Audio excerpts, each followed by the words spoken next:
Жашоо экиге бөлүнөт. Биринчи бөлүгүндө эшекте иштеп, экинчисинде падышада жашайсың.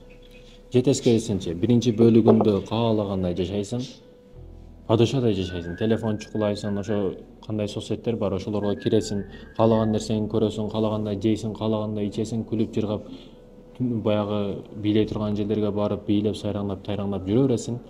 Экинчи бөлүгүндө эшекте иштешиңе туура келет.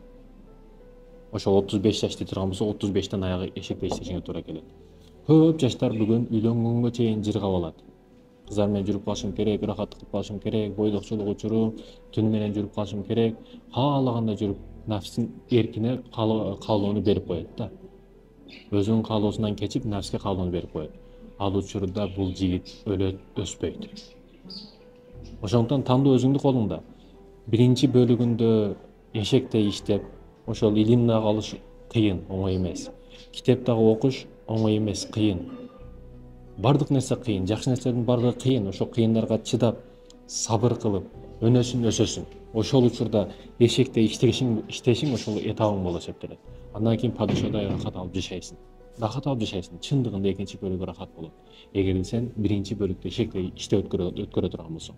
Тескерисинче болсо, кийин эшекте иштешиңе туура келет. Жашоо экиге бөлүнөт. Кайсы бирин тандаш сага байланыштуу. Сенин колуңда.